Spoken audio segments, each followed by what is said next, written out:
Welcome everyone to IWCC's first iteration of our first ever conversation series, Women Talking. Thank you for being here on a rainy day. We really appreciate it. Women Talking is a conversation series that we've started where we're going to be speaking to women in the film industry about things that people don't really hear about. That's the long story short. IWCC is, as you can see, Indian Women Cinematographers Collective.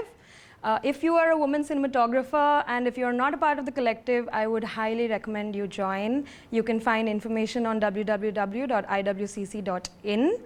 About our guest this evening, which doesn't really need an introduction of any kind. We've loved her since she's come on screen, from Mr. and Mrs. Iyer to Wake Up Sid to Gili Pucci, and then all the films that she's directed so far. We've loved every single one of them, and that's why everyone's here.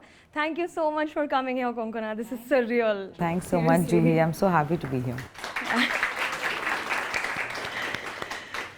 So, the way that we're thinking of taking this series forward is super, conversational. We're not looking at like a regular talk show kind of thing, So, it's all hearts out. Everyone's here to keep their hearts out as well. Great. So, my first question for you actually is, we know Konkona as this multifaceted person, right? We know you as an actor, we know you as a director. We've seen you play so many roles, wear so many different hats. Who's the Konkona we don't know? Who's Konkona to you? I don't think I have a very fixed sense of self in that sense.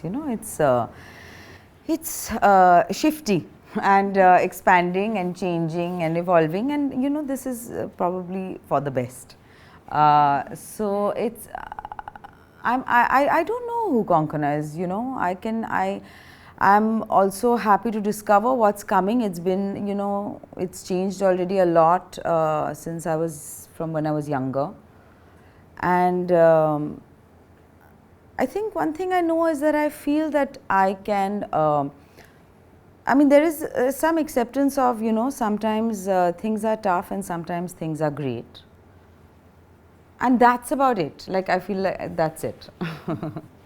Yeah, I think we are constantly moving and changing. But in that moving and changing, you've taken on a role from being an actor, from wearing so many different kind of clothes as an actor, to being a director. And as a lot of us in the audience are cinematographers, I myself am a cinematographer, I've moved to direction because I didn't really see what I wanted to see, or I didn't really find those kind of films. What was that change like for you, or what was that progression like for you, and how did you decide to make it? So I actually hadn't planned on being an actor or a director, and things worked out, very well. I'm very lucky. I come from a very privileged background, but I didn't ever I consciously didn't want to act. Let alone direction in that sense. I was also resigned very early to the fact that we don't always see what we want on screen. I feel like this is already something I knew and accepted, but one had also seen films, great films from all over the world, and one knew that it existed. So what came from me was just really an expression of myself, I guess, trying to look back on it. Of course, organically things have, happened one thing after another, the stories I've heard, the way I've been brought up, etc. My mum didn't actually let me watch the mainstream Hindi and Bengali films of the 80s and 90s when I was growing up. Of course, a few escaped that ban, and I have watched some, and I loved some. I only always remember Mr. India as an example here, but there are definitely some others. And even the Ramayana and the Mahabharata, she didn't let me watch. It was such a craze. And she said, no, your first exposure to these epics must not be from a televised serial. You have to, use your own imagination. And then, of course, she would tell stories. And I never ended up reading Ramayana. I read the Mahabharata. But, I could see that she had a great point, actually. And even I remember when Star World first came after liberalization, and you know, everybody was watching Bold and the Beautiful and Santa Barbara. You guys must be too young to remember, but at that time everybody was, and that also I was not allowed to watch. And I was also aware of the film world, at least in Bengal, in Calcutta, in Tollywood, which is really in some senses a microcosm of what's happening in Bollywood also, probably with different details. So I was aware of what was happening, what my interests were, how they were not necessarily aligned. I think from a young age I was already aware of the fact that, you know, there is a lot of mediocrity, talent doesn't always get recognized, and I had made my peace with it actually. I was like, yeah, it's like this. I mean, many things are not great, you know. Made my peace with it, whatever. I mean, what what can one do, whatever.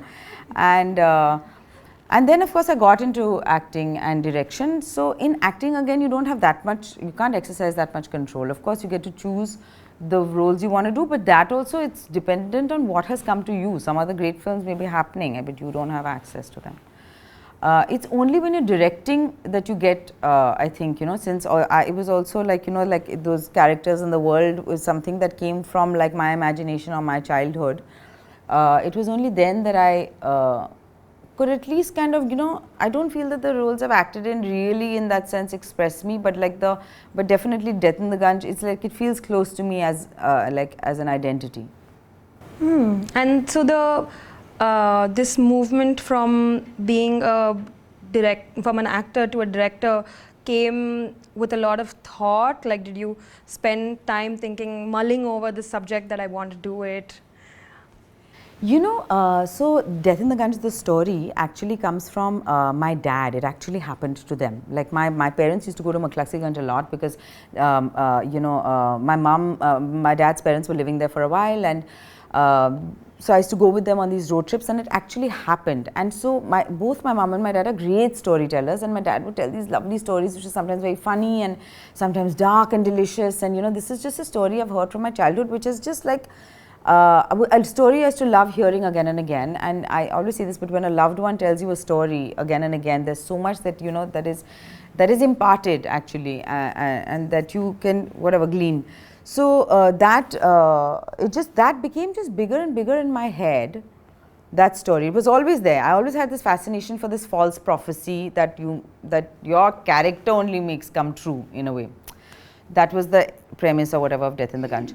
And I was very excited by that, and this was at a time where I was not getting a lot of work. I just had my child, and my house was being renovated. I was staying with my dad for a few months. I wasn't getting a lot of work, and I was going to get back into everything was a bit unsure, you know, everything was a bit those are big changes. And so I guess I had time to think, and then that story became, you know, a very real thing in my head. It became bigger and bigger, and I was really almost obsessed with that story, and I used to discuss it with my dad. And you know, because even my mom, my sister, they had been there, I could talk to them about it, because there are no actual archives which exist of Maklaski Ganj. You may still find of Calcutta in the 70s.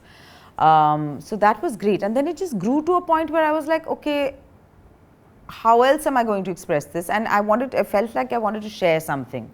So then I actually tried to get a couple of screenwriters to write it, but they said that no, you only must write it because you know the world very well. And then I thought, I'm writing and all because I wanted to and I felt like it, and then I must direct it. I'm not going to give it to somebody else to direct, you know, after having that hard work of writing, which is the main thing. The whole film is imagined in my head already, you know. So then, you know, and the good thing was that because I thought nobody would make it and nobody would give me money, I thought I could just do whatever I want. I could write whatever I want. How does it matter? And then even when I got the money, I thought that anyway only 5 people will come to see it, so I can do whatever I want. I can write whatever I want, because there is a lot of self-censorship also that happens for various reasons. And but that helped to actually get all that out, and that's how it happened. We also made for little money, so we were able to make it in a way the way we wanted to, and our producers were also very sensible.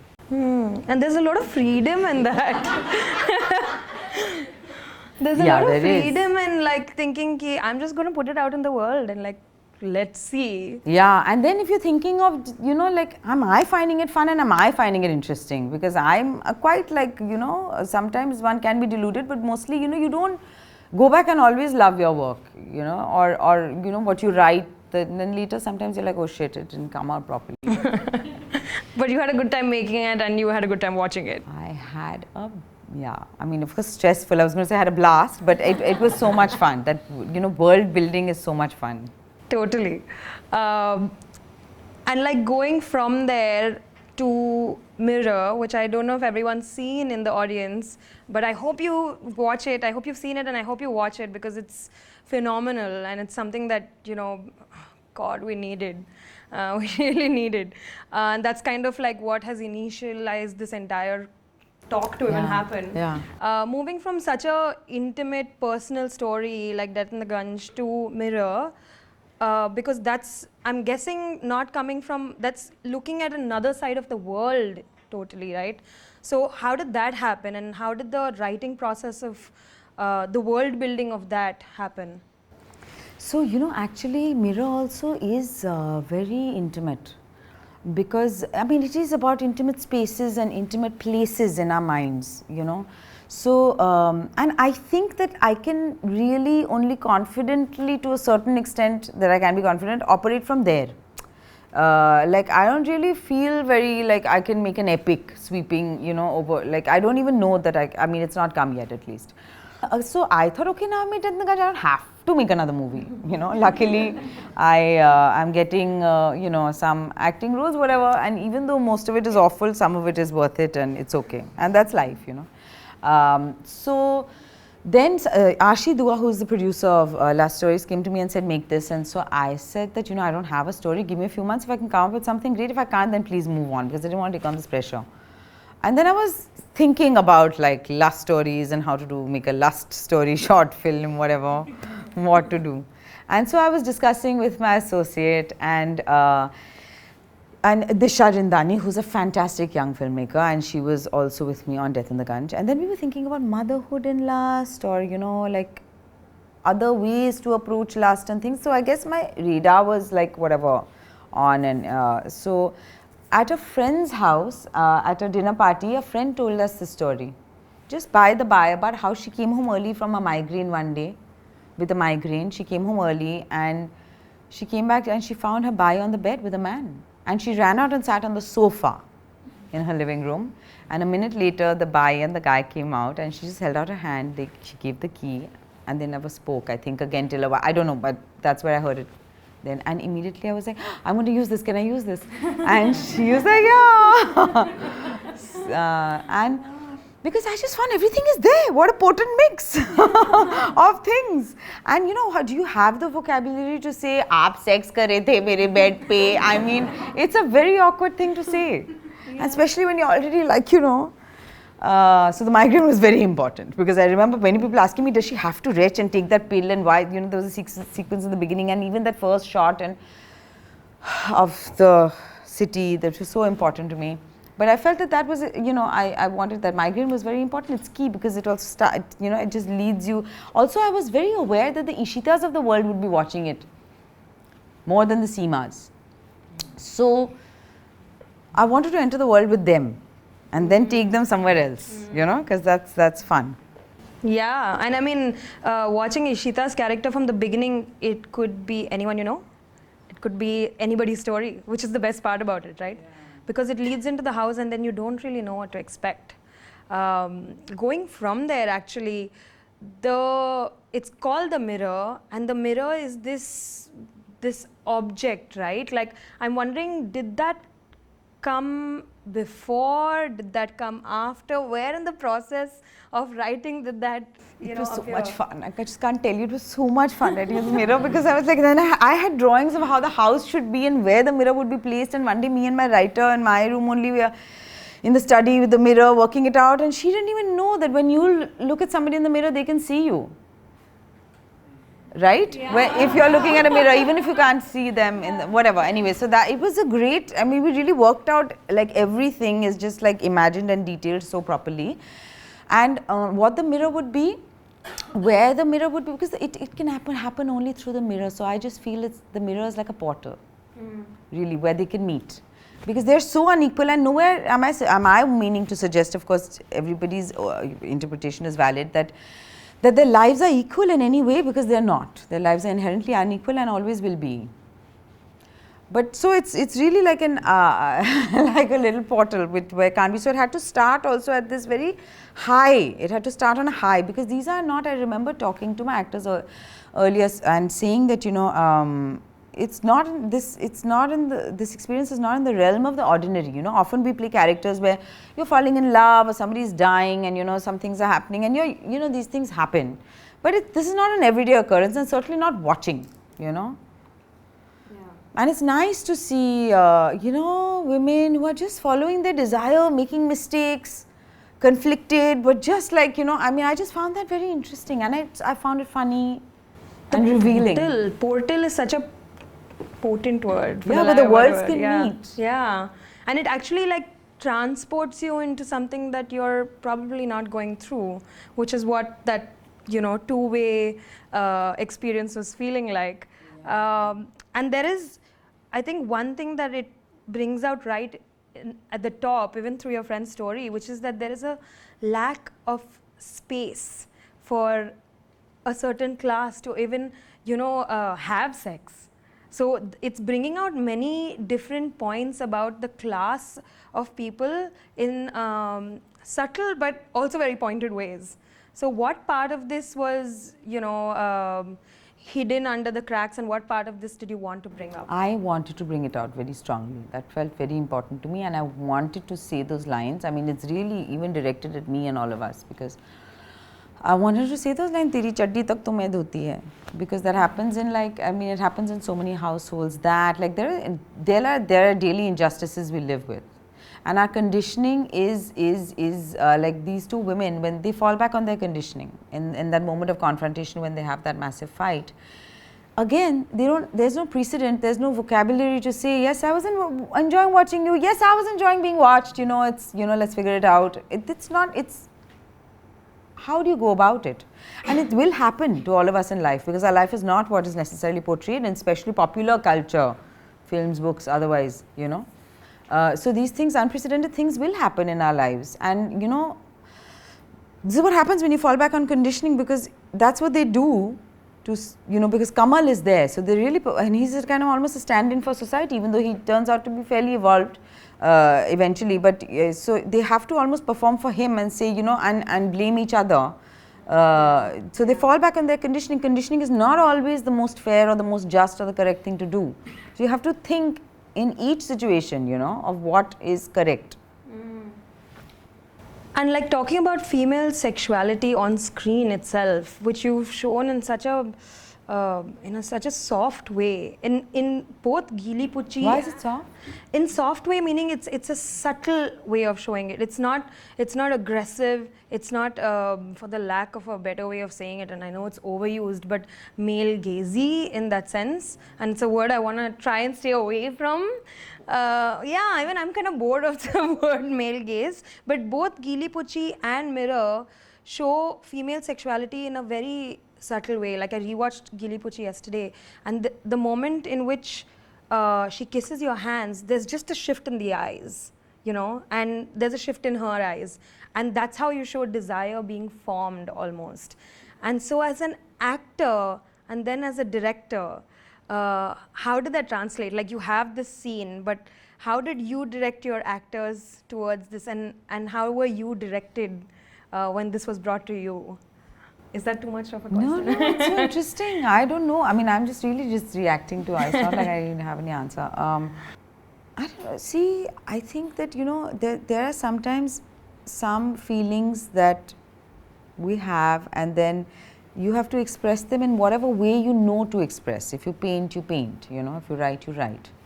So in that sense, it comes out differently in acting or direction, maybe. And there are very different kinds of directors. There are some directors who leave you to explore, and there are some directors who are very particular.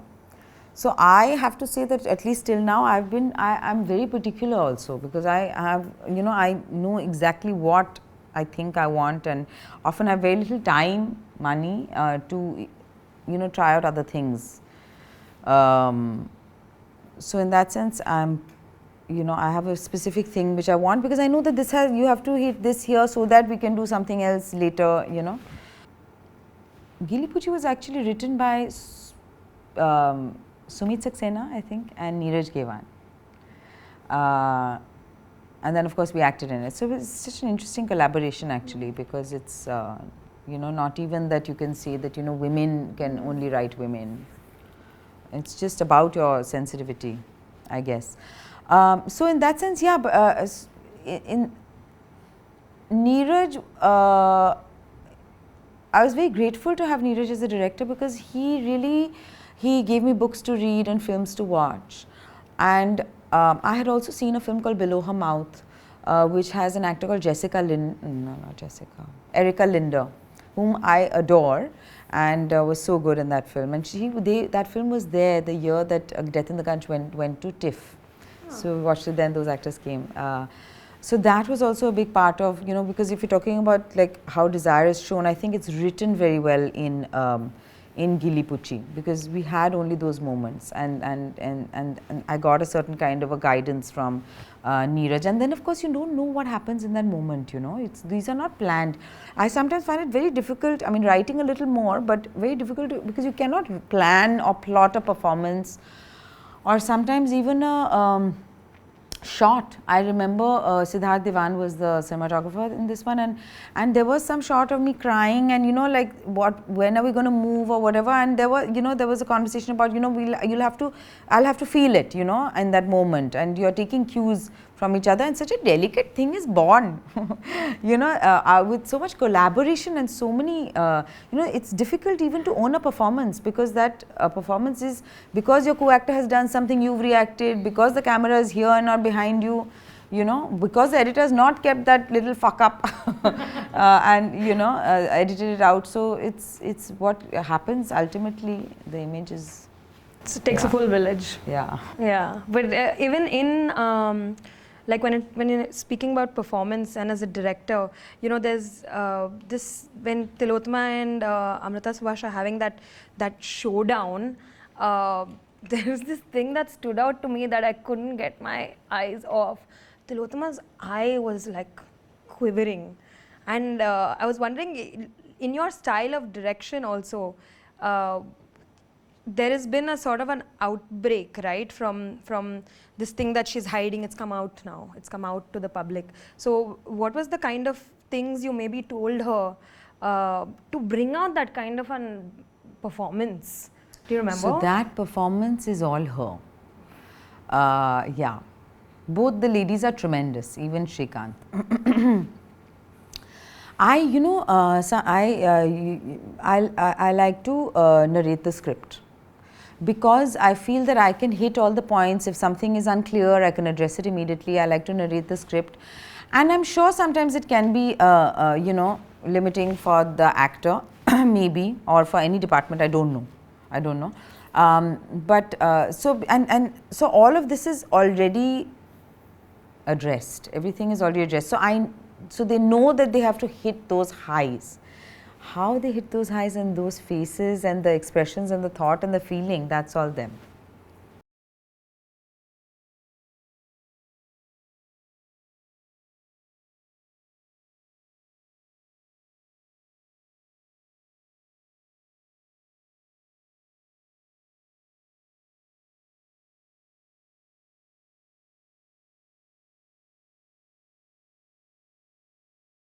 Sure, I believe so, yeah.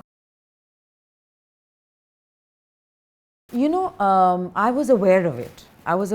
But I was also fairly confident that that's not what I'm doing, or certainly not what I intend. And that it's there in popular culture is something I've been made aware of. It's not something I've personally, because I've not grown up watching a lot of it. So I have not actually. So it's really being thrust upon me. No, not by you. I'm just saying. No, in general. Because I feel like I have not internalized that patriarchal gaze. But of course, it has been there historically, and it shouldn't be there, and it's very limiting. I felt that because we're looking at two characters, and you know, we're fully seeing them fleshed out. The problem is that often, you know, often in a mainstream film, you will have like a, you know, a dominant caste male person who is the protagonist of the film, and everything else, whether it's like people from other stratas of society, whether it's women, or everyone else is almost marginalized in his journey. So anyway, we were not doing that. You know, I felt that because we are according a certain respect and individuality and dignity and agency and power to both these women, I felt that, you know, I'm not doing that, and I don't mean to suggest that they're equal at all, or their lives are going to go back to being equal, or indeed that if they will go back to their sexual arrangement or before, you don't know. I wanted very deliberately to leave that open-ended. There is also in the way that you filmed it, and this is coming a little bit more to the filming process, there's a difference between like sexualizing a female body and depicting sexual desire. And most often in Bollywood or even regional cinema in India, we've seen the desire of the female body. We've not seen, you know, the desire of her, like her Owning the desire. Yeah, owning the desire. And that difference in your the lens that you use, how did you probably come up with that with Anand, the DP, or like what was that? I'm sure there was a definitive process towards that. So it was that was very, like, I feel like the crux of the film in that sense is the line that Amrut says, "Kyunki mere ko bhi to maja aata tha na." Because that for me, like, I remember years back, like saying this even, that, you know, we like we don't see women owning their desire at all. And so that was important. And then how we shot, I mean, that though is something which came, like, I mean, that, like, I mean, in the sense that there was no wish to do anything else. I mean, we just wanted to explore this. But in terms of the shot taking, you know, we'd of course done all the shot division beforehand, because I mean, I don't even feel like I have the expertise ki wahan jaake kar lenge. I don't know kya hoga. So I always prefer at least to have a plan and then maybe move from it. So we planned everything very carefully and in great detail. Like, for example, the camera doesn't go inside the bedroom until, for me, it feels like Seema has given us permission. She knows we're watching. That's the first time the camera is in her face when she has an orgasm. Before that, we've always seen her from outside the bedroom, even outside the corridor. So those are deliberate things. Or all, there are 7 sex positions in the film. So all the sex positions are plotted out. Like, all my ADs and all departments were like sex position 1, sex position 2, till 7 it's there. All the departments know exactly what is being shot. We did that in the rehearsal and even otherwise on the tech. That, you know, where the camera is going to be, how much of the actor is going to be seen, who's wearing what, are you comfortable, what the costume department has to do, what art has to make sure is happening. So there were just meetings on that. And also because part of that was part of what we used to call the morning montage, because it's a stitched shot, and there are sometimes costume changes within the shot. So so all that was planned in that sense very carefully. And I mean, we had such amazing actors who were just happy to, like, you know, explore that territory as well. And the thing is, because the intention was not to titillate or to arouse, I think that comes across. That's not the intention, you know, and because that too people can do in their own private time, or, you know, it's so accessible anyway. So that was not the intention. Did you get any kind of flack for portraying it the way you portrayed it? Or has it been... Portraying what the way I portrayed it? Female sexuality and... The sexuality part of it? No, I haven't. I'm actually open to discussing it. But so far I haven't received any flack. That's great news. It's very rare with subjects that are delicate in nature. Abhi to aaya hai. Let's see kya hoga aage. There's another favorite moment that I had in Mirror, which is when the husband says, "You knew, she knew. What about me?" And you know, there's this part that what happens when the roles are reversed, for example, will it still work, or like it won't work? So where is that sort of situation, you know? Like, and I love that you addressed it, because otherwise it would have been a huge, like... No, otherwise I wouldn't have been happy. But we're talking about consent. Actually, that's like, I mean, consent is what is important. The problem is most of the time we don't have female consent, but like, I mean, it's just that the idea is consent and it should be applicable to everyone. And it wasn't fair on him, you know, that these two were Absolutely not. Yeah. It wasn't. But the idea wasn't to show like these perfect people who are not making mistakes. They're all transgressing. I mean, both of them are making mistakes. And it's something that which is why I say he's the moral conscience of the film. You know, because he's the one who actually, he says another very important thing for me, which is that you don't think you did anything wrong. Yeah. Because she doesn't think she did anything wrong almost, you know. She's like, no, she knew, she didn't have a problem, she knew. She keeps saying, he's like, yeah, you know, she knew, you knew, what about me? Nobody told me. I want to speak about another shot of mine that I really like, a shot that you really like, which is in Mirror, if you all have seen it.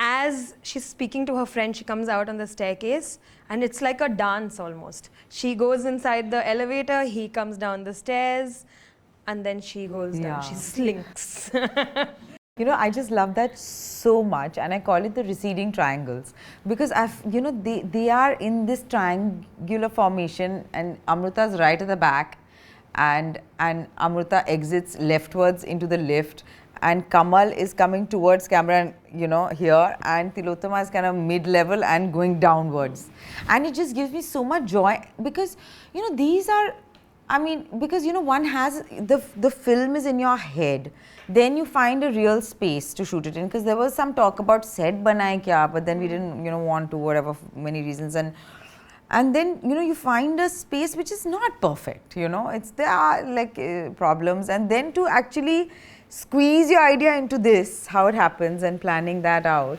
that was so much fun. It looks like full choreography. Yeah, so we had to, you know, you had to block it and plan it accordingly. It wasn't a happy accident. Speaking about the space, actually, the space has so much to do with the film.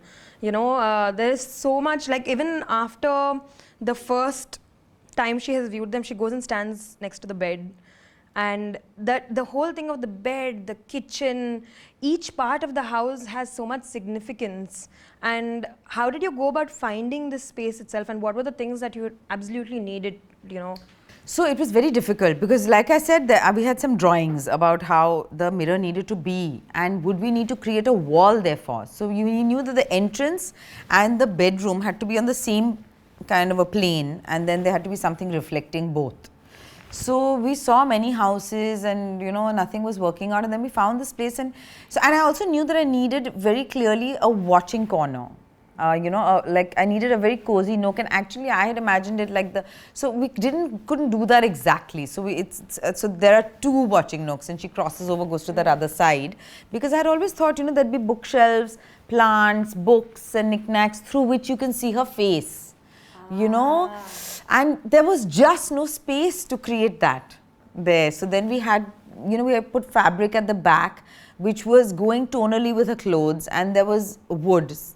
So fabric gave some texture. Then we had the rubber plant to create like at least a feeling of some kind of, I don't know, subterfuge. And then of course that one time when she sleeps, then she crosses over, and then there is a bit of a bookshelf. So, and how big should the mirror be? Because mirror also, if it's very big, it's very bald, you know, even they can see you. So and then it's very clear in the mirror. So then we even thought, should it be like a poster or an artwork which has been, you know, with glass, so that is reflective. But then we want, you know, so we had to work out all those things, which was so much fun. Yeah, that sounds like all like good creative problems to have, at least from where we're sitting. You know, about the film, this film critic Jyoti Nisha had written this beautiful line. She said, if we peel the layers of women's sexuality, a spectrum of desire would open. And I think your film speaks so much to that the voyeurism of it is normal to some people, you know, and this is one film that's doing it. We can possibly count on our fingers the number of films that are doing it. Where do you think we are as a society, as a film industry, in speaking about these, various fields of women's desire? Are we getting closer or are we getting further away?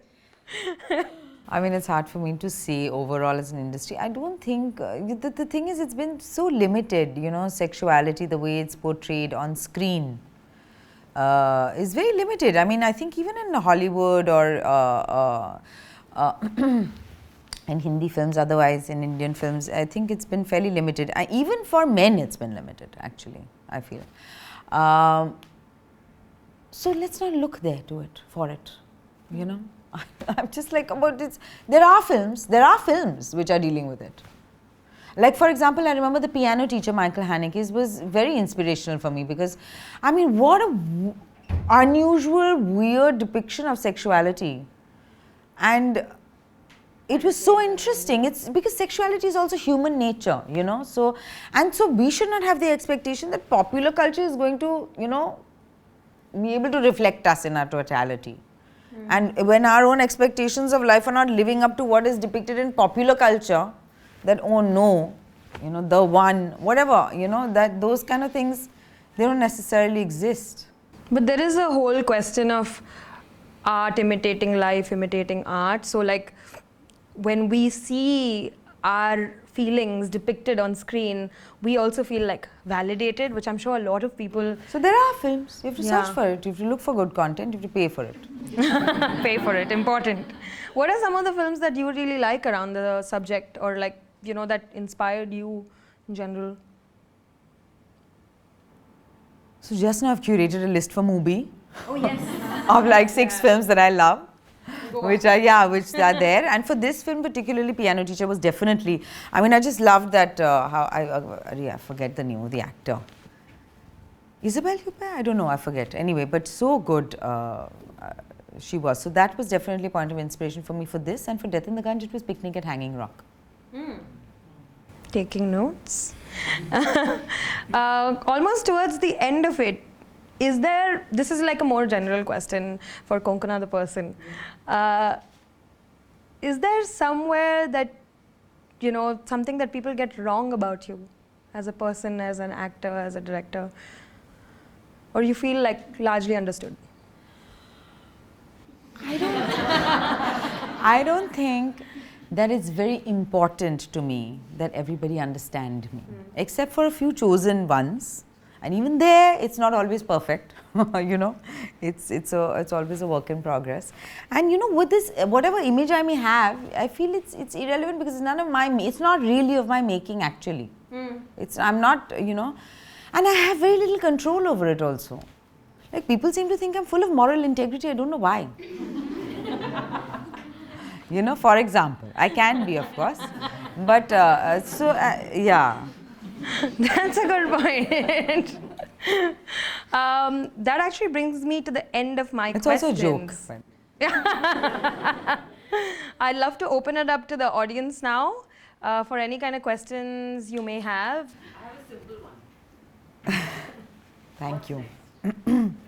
So I don't know that I'm going to direct anytime soon, because I feel like it's a lot of work, and only if I feel like, I'm happy with an idea and I want to really share that idea, or I'm happy with the way a script has turned out, I think only then I'll attempt it.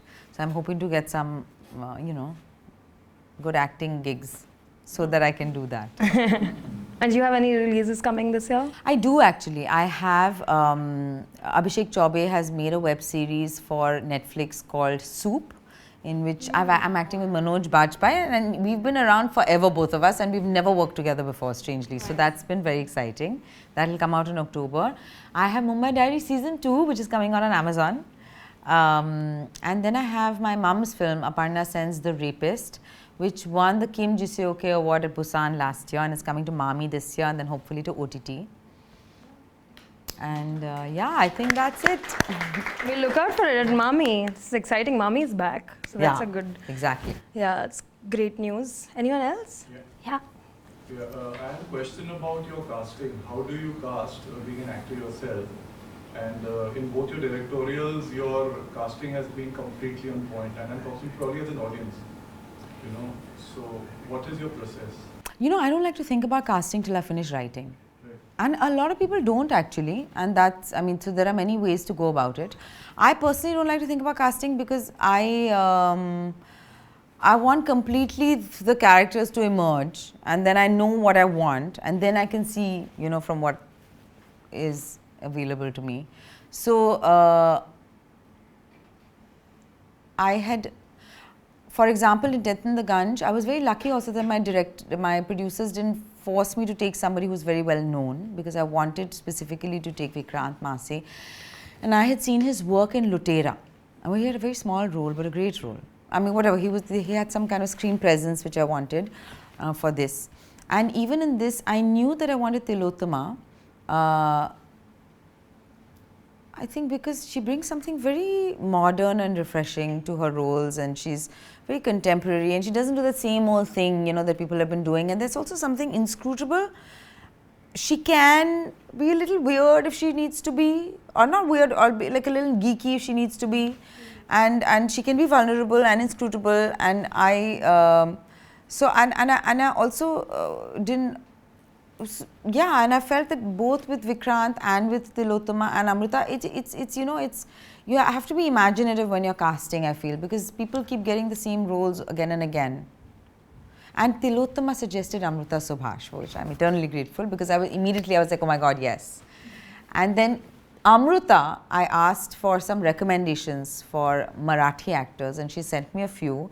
And then I chose Shrikant because he had very kind eyes and a very dignified face.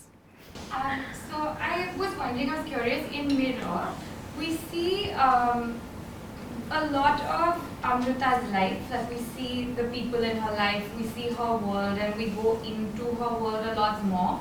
Whereas although we are inside Tilottama's house a lot, there isn't a lot of her world that we know. Like we see, even her friend is sort of on her phone. I'm curious, was there a lot of thought behind that? You know, that's true actually, in a sense. I mean, we get more of a sense of Amrita because, I mean, we see her almost like as a complete person. I do feel we see Tilottama also as a complete person in many ways. But Amrita ticks a lot of conventional boxes also. I mean, she has to deal with her children, she has to deal with her husband, such an important player and everything. And we do go to Tilottama's workspace. We see Tilottama at a Ishita, at a party. We see Ishita at in a social atmosphere as well. But Ishita lives a kind of life which is a very common phenomenon, you know, in cities. There are many single women living alone, and I actually, many people think that it's a portrait of loneliness. I don't necessarily think so. I don't think Ishita is more lonely than anybody else, you know, because I think just because you're married or have a house full of people, you know, you can still feel lonely, and everybody feels lonely from time to time. It's just part of the human condition. So I mean, I feel like she lives if she had a child in her home, we'd see her interacting with the child more, you know. So it was hard to, I did have a scene of her on a date. See, Sameera, I wanted to keep on the phone. I didn't want to, you know, because it's a short film, we had time to focus on certain things, and some things which, like, it shouldn't be, like, for example, we have surnames for both of them, but they don't come up. Like Ishita, actually, if you're very careful, you can see in the termination of the client letter, whatever, her surname is Das. We have Seema's surname, it's Gavari, but there's no excuse to show it, you know, and then it becomes expository. So I guess in that sense, it hasn't happened. I wanted to know, you mentioned while you were answering that there was a long time when you weren't doing acting jobs. When I had my kid, those few years were a little, I just had a baby. Like, know what were you doing with your time? I just had a baby, so you know, you don't have a lot of choice. I was very busy. And then you're waiting also to see, like, what kind of roles will I get? The first role I got was of a 60-year-old woman. So I was like, yeah, motherhood really ages you, you know. And I took up that role because I just wanted to start. And you also mentioned that you did not want to become an actor. And so, why? Like, what did you want to become? So I have never really been very ambitious. I didn't have, like, I mean, ambitious in terms of, like, I might be ambitious in terms of, oh, I may want to communicate this ambitious idea maybe, but not like in terms of, I think, very real achievements like that. I didn't want to be an actor because I had also seen my mum, she'd been a fairly successful conventional Bengali mainstream actor. And then a very unconventional filmmaker, in the sense her films were quite radical at that time, and and it was always very difficult to get funding for films like that. I didn't see myself fitting into anything, because I felt alienated from, like, I mean, not very consciously or sadly, but I didn't really relate to a lot of the films that were being made. I hadn't watched a lot of it, so I hadn't. So when you watch a lot of it, it becomes part of your identity also. That's part of nostalgia also, So there are extra film reasons. So I didn't have those. So I knew what the acting world was like. I didn't really see myself fitting in. It's not like I knew I'm dying to act, and I didn't have that from within. I wasn't sure what I wanted to be. I did an BA honors in English, and I thought I'd just do advertising or publishing like everyone else at that time. Yeah. So how do you choose the names of your character, like Ishita, Seema? Is there a thought behind it, or you just... Yeah, so the thing is, like, for example, in Death in the Gunj, because they're all based on kind of real people, and I was writing with all the real names. So ultimately, when it came to, oh shit, we're going to shoot, we're prepping, we should change some. Also, they were real names, but also they were amalgamations of people, like in my memory, like one cousin and one uncle maybe fused to form a character, for example, or like a little bit of but they were real names, and then it was so hard to change the names, because we tried changing the names, and I was just like, oh my god, who are these people, 1 month before the shoot. And so we didn't change all the names, like there was a show too. Actually, the film is dedicated to him, and his mum watched the film, I mean a lot of it, and gave me her blessings, in the sense that she felt like I told his story. So we couldn't change Shutu's name, it just didn't feel like that person anymore. We changed some names. Nandu also remains, that name remains, because I knew that guy, that cousin was safe. And even in Mirror, like Ishita and Seema, actually her name was Rekha initially. Seema's name was Rekha, and the reason we didn't keep Rekha, because Pooja Tolani, my co-writer, was actually on another project where she was already had a Rekha, and she was like, oh my god, so confusing. Then she made it Mansi, and after a point I was like, I don't know, I'd really tried with Mansi, I was not relating to Mansi, and then realized through a conversation that Seema, like Rekha is also a boundary, and Seema also means limit. So it's a very interesting, I mean, just for those few people who, so it's an interesting thing then to keep Seema. And also, like, it's so, like, Seema, Didi, like, they both call each other Didi throughout. Yes. They call each other Didi. But the reviewers, when they write, like, not all, but some reviewers will write Ishita, but they'll write Seema Didi. And I'm like, arey yaar, she's not your Didi. She's a character. Why is she not? And then somebody said, no, but for respect. So I said, but then why aren't you giving Ishita that respect? Because she has the money. We reveal so much about ourselves all the time, That was Seema Didi. And then, so in the last scene with the vegetable vendor and how we shot that scene, we shot 23 hours that day. Nobody should have to shoot like that. But that's the reality. And in that scene, I told them, don't say Didi. I don't want either of you to say Didi to each other. So they don't. But once, I think it had come out, one Didi had come out, because obviously the rest of the film, and we dubbed it, because it's deliberate. You know what I mean? In both your films, like, while the characters are very different, like in Death of the Gunj, of all the multiple actors you're working with, but when you constructed the scene, all of them had exactly the same energy, which is like a brilliance of your filmmaking. But how did you do that in your prep? To bring all of them at the same level of energy, in the sense, like, for example, Ranveer's character and Vikrant's character have different energies. Yeah, but when you see the scene, it's not that something is less important. That is dependent on the filmmakers, because I can show what I think is important, and that's the whole thing, right? That's so amazing that we can actually do that. It's what I choose to focus on. That's the control that you were talking about. That's what we have. Yeah. Thank God. Because if I want because if I want, and you can't really do that as an actor. Yeah. So if I want your attention on this body part, then I've done that on purpose, because, the whole crew is then running after that setup. So it's so deliberate.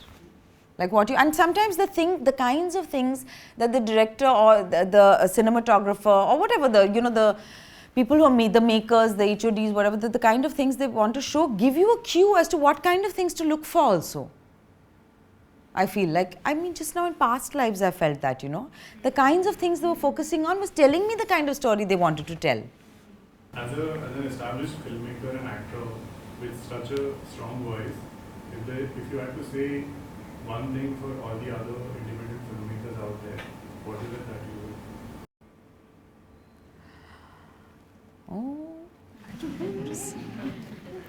It's a tough thing to say because, I mean, I don't know what they're asking. I think it helps to make films in a smaller budget maybe, but now I'm hearing people are not buying films, everybody wants series, so I really don't know. I don't really know what's happening in the industry, what are the trends, what's happening, and I'm not even terribly interested, But I think that, I found that if you make it in less money, then you have a little more control, is what I'm seeing. Maybe. A lot of the works that you have done have been primarily the only caste and class appropriate representations that I have seen, at least growing up. I want to understand, as a writer, how do you replace or remove your own gaze while you're writing the characters, and as an actor as well?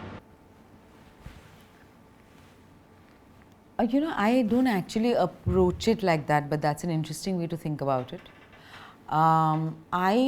Especially I think when I'm acting, I try to connect with my character on some human level. I mean, I feel it's like a Venn diagram of me and the character. I have to find the points that intersect to be, to get in there. That's what I do as an actor. I think as a director, I'm a little more aware of the world that one is portraying.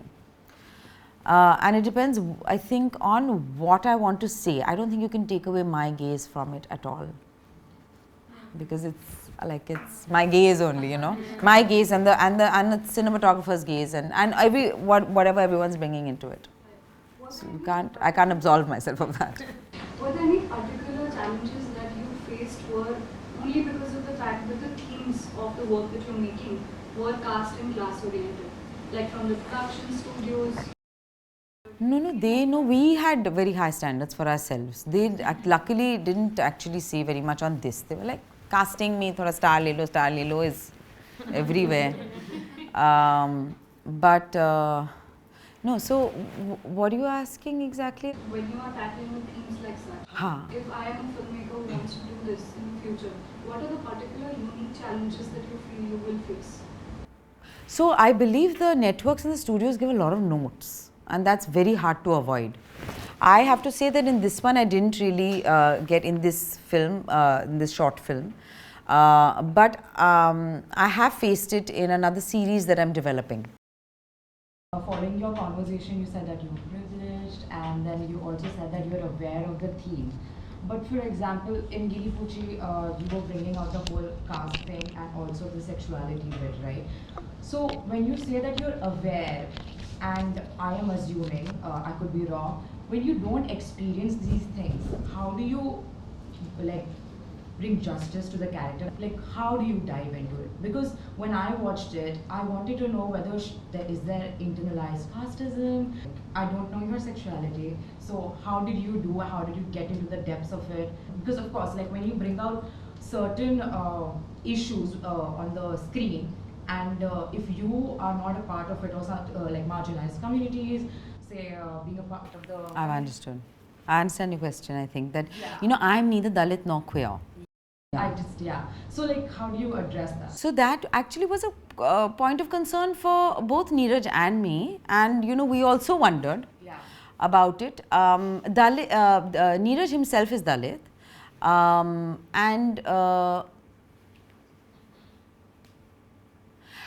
and he, in terms of the preparation, for example, I remember he gave me that, I read that book, Coming Out as Dalit by Yashika Dutt, which is a fabulous book and everyone should read. And we had a lot of conversations also. He had people from the community working on the film, from both communities working on the film. So that was very helpful also. I think that Neeraj would have been happy to cast maybe a queer person or a trans person, but did not actually have that. Unfortunately, it doesn't exist in so many numbers yet, and hopefully it will soon. Practically speaking, when we talk about representation, a lot of people would not like go and watch if they're from the community, and usually people go watch if they're like some famous people like sort of depicting and like acting. So do you think, like, what do you think about the whole representation thing? You know, I think ideally we should have people from their own communities representing. It's not always possible. And skill is equally important. So just because I have a queer actor, I may not take that person, because it's also important that they are a good actor, which you may get from a person who is a good actor and not queer. That can happen. Of course, there should be enough number. I mean, there should be. There isn't, and we maybe shouldn't accept it. So I think, like, for example, you know, things, it's good that we have these conversations, because, you know, things like, what is it called, blackfacing and stuff, which we do all the time. I mean, those things are going now because of these conversations, you know, and I hopefully, you know, we will get more and more people from all communities. But it's very difficult, because, I mean, it doesn't seem very hopeful, does it?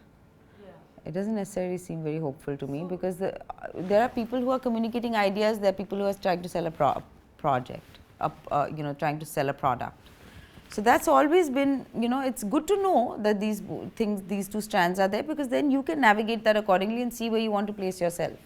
After directing, has it happened that, I mean, must have happened that you understood of the craft of acting a little differently than what you would have being on the other side of things? So I just wanted to understand what that change, or Right. how has that gaze shifted towards the craft now? You know, I was very lucky, because I've grown up also on film sets. So I was very aware, because my mum was acting when I was younger. So that's a very invaluable experience, actually, just because it's such a vast, chaotic, fragmented world, this, you know, the world of a film set, that any experience you have on a set is valuable, actually. I think just to kind of, you know, be able to navigate that space comfortably, because there's a lot of, like, whatever, rushing, tempers, chaos, all kinds of things, but, you know, like, it's good to have that experience. So I had a lot of that. I was very lucky to have a lot of that. I was comfortable on a film set. But even then, as an actor, you're very insulated, you know, and also the way people treat you, I don't know, but that's a whole other conversation. But it helped me in the sense that as a director, you know, I always feel like that, like, a performance, you know, doesn't only belong to that performer alone. That's something, I mean, I realized. I mean, in terms of, like, it's really, it's a collaboration. I think we mentioned that earlier, of so many people coming in and doing their things, because I used to always think, you know, somebody else is doing my hair, makeup, somebody's giving me clothes, somebody's else is lighting me, somebody else is telling me where to stand, somebody else is telling me what to say, that what am I doing, you know? But anyway, something intangible, I guess, happens there, where you are, in a way, collecting all of that, humanizing it, putting forth whatever, something like that does happen. But also, you know, it's good if everybody in film departments should work in other people's departments, because you get a sense of what's happening and how every department is important. And a lot of the time as a director, you're really taking out work from different people, and you have to handle them all often differently. You know, it depends. And even though I was never like a late coming, tantrum throwing type of an actor, but I think I've become even more understanding. Like, even like earlier, I may be silently seething, I may not be silently seething. I'll like, okay, you do your work, read a book, read a script, whatever. Another thing, has become ever a hindrance that your understanding of the craft of acting while you're directing actors, has it ever become a hindrance for the actors? Thinking that maybe. Konkona said this in another. Oh, did she? So clearly. If you've experienced that, how do you navigate it? I don't know, it depends also from actor to actor. So I have something very particular usually that I want. And there are some directors who say just do what you want, you know. So as an actor, and I've acted in like 50 plus films, I've directed only to 1.5 really. So as an actor, you have to adapt to different sets, and you have to adapt to different directors and directing styles. Now, I think at least as of now, I am a director who's often very particular and specific about what they want. I don't know that all actors enjoy it equally. Some actors take to it very naturally and some may not. Can Konkona the actor and Konkona the director work together? No! I don't want to take on so much work. I just feel like as an actor, you know, it's interesting because you've lent your body out to a role. So even between shots, you can't just be like, you know, just tie up your hair or wipe your face or anything. On that note, thank you so much, Thank Konkona, you. for doing this. Thank This you has been so a much. Thank wonderful session, wonderful first session. Thank you, guys. Lovely. Thank you so much. It was so lovely chatting with you. So